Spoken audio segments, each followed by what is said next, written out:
Assalomu alaykum aziz obunachilarim. Avvalambor xush keldilaring.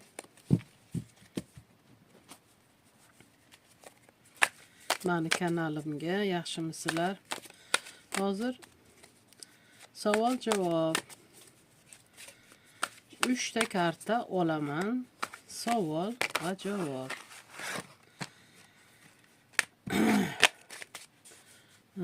O'ylagan maqsadingizga erishasizmi?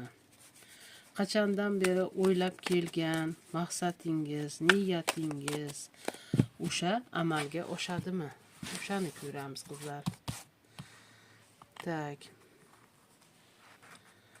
Mana bitta, mana ikkita. Yana bitta olay. Hech qisi kelmayapti bitta karta. Uchinchi javobimiz juda qiyinchilik bilan bo'ladiganga o'xshab turibdi. Birinchi kartamiz. O'ylagan maqsadingizga yetasizmi?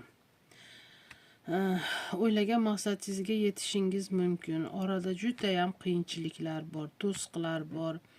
Ash to'siqlarga, qiyinchiliklarga bardosh berib o'tasiz. Lekin chala hammasi emas. O'ylagan maqsadimizga yetamizmi? Bunda ham xuddi shunaqa turibdi. Astoydil harakat qilasiz, to'plashga harakat qilasiz, urinasiz. Lekin o'sha o'ylagan maqsadingizga erishasiz juda ham qiyinchilik bilan, osonlik bilan emas, qiyinchilik bilan erishasiz. Oilangiz, baxtli oila, uy olasiz, joy olasiz. Mana birinchi etapda juda zo'rliklar, qiyinchiliklar bilan harakatlanyapsiz, rosa qiynalyapsiz. Ikkinchisida juda ozgina yengillik bor. Ozgina yengillik bo'lib, mana endi yetishib kelyapman, endi amalga oshadi hamma narsam deysiz. Uchinchisida albatta o'ylagan narsangiz, uy joy qilasiz, hamma narsa sizning qo'lingizda.